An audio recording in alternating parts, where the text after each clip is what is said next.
현금 흐름을 관리할 때 가장 흔히 사용하는 방법으로 통장 나누기를 들 수 있습니다. 통장 쪼개기라고 불리기도 하는데요. 원리는 간단합니다. 우선 돈을 각각의 목적에 맞게 나누어 담는다고 생각해 보겠습니다. 크게 4가지 목적에 맞는 통장으로 나눠 볼 수 있습니다. 첫째는 급여 통장입니다. 기본적으로 매월 들어오는 수입이 있겠죠. 근로자라면 월급, 사업자라면 사업소득을 관리하는 계좌라고 보면 됩니다. 또한 이와 함께 주택대출 상환금이라든지 수도요금, 전기요금, 자동차 할부금, 보험금 등 각종 고정적으로 나가는 지출을 관리하는 계좌라고 보면 되겠습니다. 한마디로 급여 통장의 첫 번째 역할이라고 한다면 일정한 소득을 한 군데에 합치는 것이죠. 물론 급여 소득자라면 급여 명세서 정도만으로도 한 달 수입 규모를 정확히 알 수 있겠습니다만 사업소득자처럼 비정기적인 소득이 발생하는 가계의 경우라면 정확한 한 달 수입 규모조차 파악하기 어려울 수가 있습니다. 하지만 소득을 한 통장으로 고정시켜 놓는다면 일단 가계의 전체 수입 규모는 한눈에 파악할 수 있게 되는 것입니다. 그 다음으로 고정지출 또한 이 통장을 통해 관리하면 좋은데요. 세금이나 공과금, 고정관리비 등 고정지출을 관리하는 것이죠. 참고로 이처럼 어차피 나가야 할 고정지출이라면 이를 제한 후의 소득을 실질소득으로 봐야 하겠습니다. 우리나라 직장인들이라면 대개 거의 은행에서 급여통장을 만들죠. 사실 급여통장을 고른다는 것 자체가 주거래 계좌와 주거래 금융기관을 선정하는 것과 마찬가지예요. 그래서 이왕 고르는 거 계좌 관리가 좀 편하고 출금이나 이체, 결제, 대출, 저축까지 이런 게 좀 종합적으로 좀 고려해서 서비스가 좀 좋을 것으로 기대되는 그런 은행을 선택하는 게 아무래도 좀 좋죠. 종합적으로 고려한다는 걸 좀 더 구체적으로 설명해 주시겠어요? 자, 이런 거죠. 일단 출금이나 이체 수수료가 좀 싼 게 좋다는 거예요. 예를 들어 자신이 주로 이제 이용하는 주요 매체가 뭔지 좀 파악하는 거죠.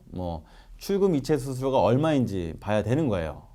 가령 이제 인터넷 뱅킹을 주로 사용하는가, 아니면 모바일 뱅킹을 주로 사용하는가, 아니면 ATM 기기까지 생각해 보는 거죠.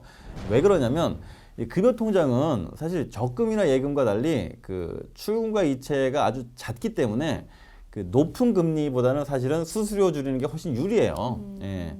대개 이제 통장에 이제 남아있는 한 달 평균 잔고가 있을 텐데 이게 그리 많지 않거든요.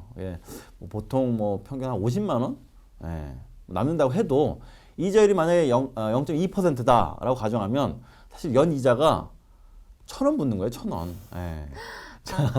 수십 출금 통장이라 이자가 거의 안 붙는 거죠. 그렇죠. 맞아요. 차라리 그러니까 수수료 줄이는 방법이 낫다는 얘기예요. 보통 이제 출금이나 이체 같은 거 하면 수수료가 회당 대략 한 500원에서 1,500원 이렇게 왔다 갔다 하거든요. 차라리 이렇게 수수료 아끼는 게 훨씬 나은 거죠. 대개 이제 자기 은행의 ATM 기기 이용하면 수수료가 없고요. 또 자기 은행의 다른 계좌로 이체도 거의 공짜고요. 다만 이제 다른 은행 계좌로 이체할 때 이제 수수료 물을 때가 좀 있어요.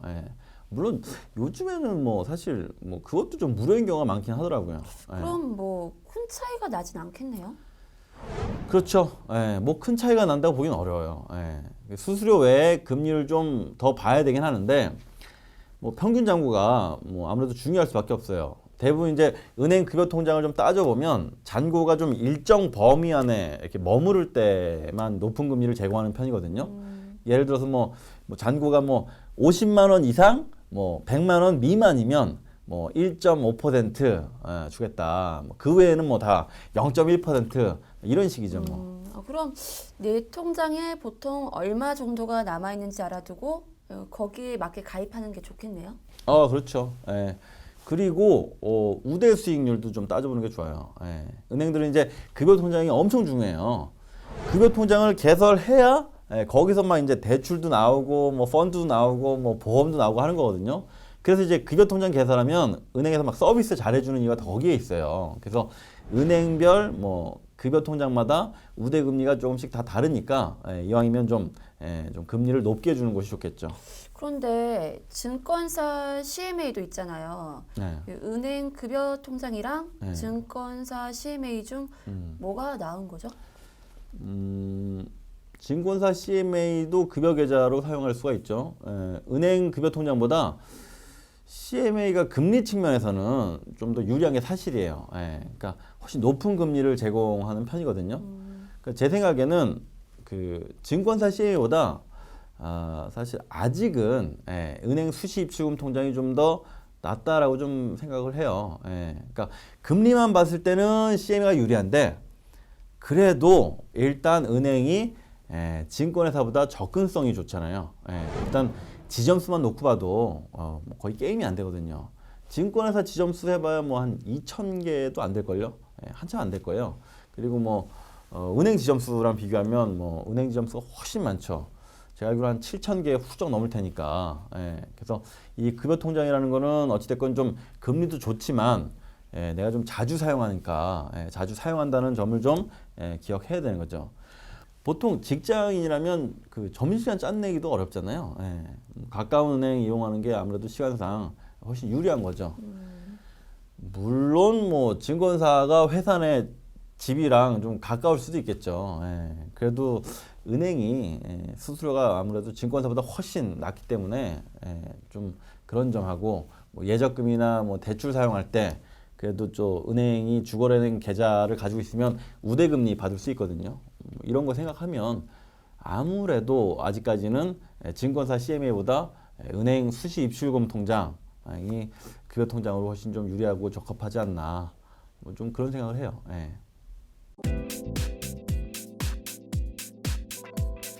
둘째는 생활통장입니다.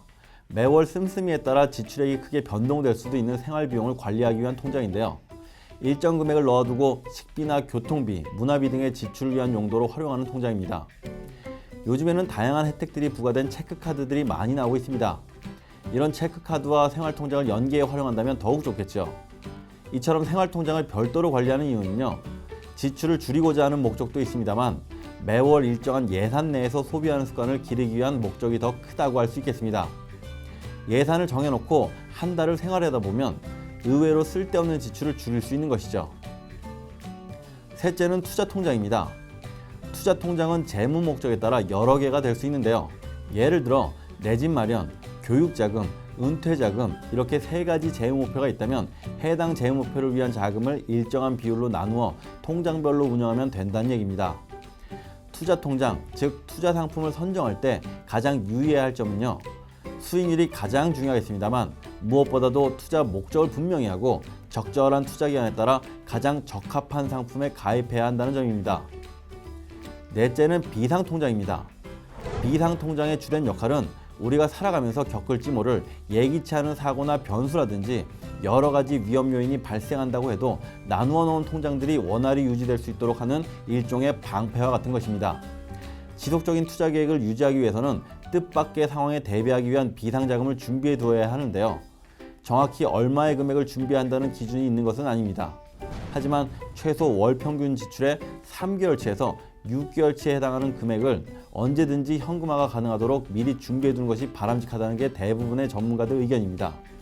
그렇게 준비를 해두더라도 혹시 비상통장의 잔고가 일정 수준 이상이라고 판단이 된다면 이를 그대로 나누지 말고 투자통장으로 이체해 수익을 극대화하는 것이 효율적입니다.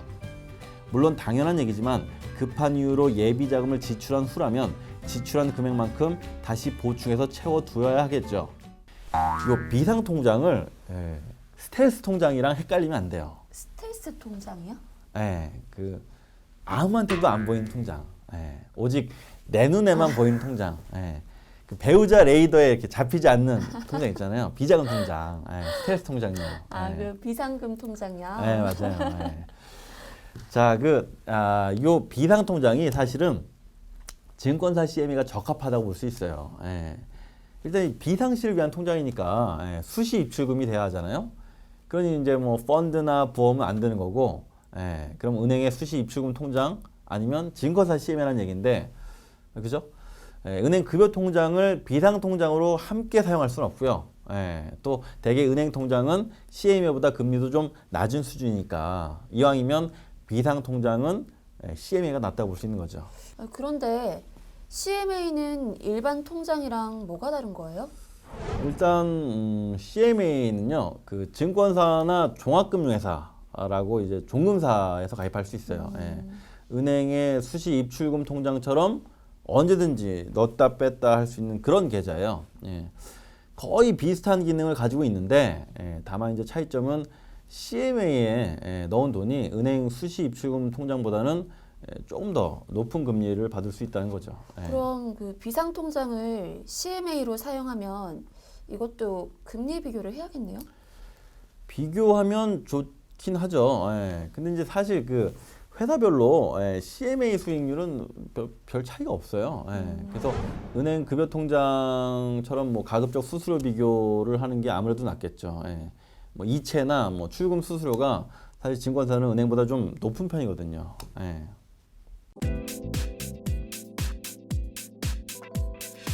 통장 자동 이체도 적절한 순서가 있다고 할 수 있습니다. 투자 통장, 고정 지출, 생활 통장 순으로 이체되도록 하는 것이 바람직합니다. 물론 순서가 얼마나 중요하겠냐고 생각하는 분도 있겠습니다만 예산이란 것은 항상 생각지 못한 여러 가지 변수로 인해 오차가 생기게 마련이죠. 이럴 경우 예산 조정은 대부분 마지막에 남겨진 돈에 의해 좌우되는데요. 결국 모든 자동 납부가 끝나고 투자 통장, 고정 지출, 생활 통장 순으로 자동 이체된 후 급여 통장 잔고가 다음 급여일까지 거의 제로가 되면 성공인 것입니다. 급여일 이후 월말까지 모든 고정 지출이 자동으로 납부되고 생활비도 자동으로 소비 통장에 입금되므로 특별히 신경 쓸 일이 없습니다. 월말이 지나 최종 잔액을 확인한 후 남은 돈을 예비 통장으로 이체하는 것 외에는 말이죠. 또한 통장을 정리하거나 인터넷 뱅킹으로 거래 내역을 조회하면 매월 똑같은 내역이 반복해서 표시되기 때문에 언제든지 고정 지출 내역과 지출액의 변동 사항을 한눈에 확인할 수 있습니다. 아까 못 물어본 게 있는데요. 그 비상 통장에 비상금은 어떻게 넣어요? 조금씩 따로 떼어서 넣는 거예요? 뭐 제일 편한 거는 본인이 원하는 대로 뭐 편한 대로 하는 게 제일 좋은 건데요. 그래도 일단 따로 떼는 방법이 일단 있죠. 뭐 월 평균 지출의 한 3개월에서 한 6개월 정도를 미리 좀 준비해서 따로 떼어 놓는 게 좋다고 했잖아요. 그럼 사실 꽤 목돈이거든요. 그러니까 한 번에 넣기에는 좀 부담이 될 테고 매월 그 정도가 좀 될 때까지 조금씩 따로 떼서 이제 저축하는 방법이 있는 거죠. 아니면 뭐 매월 쓰고 이제 남는 돈 있잖아요. 남는 돈을 조금씩 또 저축하는 거죠.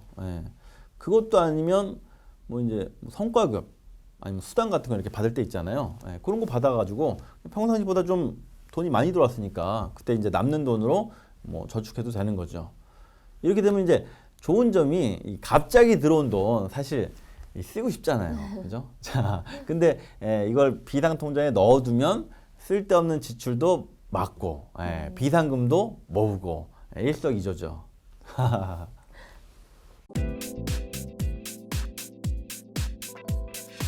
돈을 버는 것은 바늘로 땅을 파는 것과 같지만 돈을 쓰는 것은 모래에 스며드는 물과 같다. 일본 속담입니다. 어쩌면 통장 나누기는 별것도 아닌 것 같은데 뭔가 대단히 복잡하고 번거로워 보일 수 있겠습니다. 하지만 그렇게 시스템을 갖춰놓지 않는다면 돈이 마치 모래에 스며드는 물처럼 쉽게 사라질 수 있다는 점 아무쪼록 잊지 않으시면 좋겠습니다. 돈에 얽매이지 않고 돈을 바로잡는 삶, 충전스쿨의 양보석이었습니다. 감사합니다.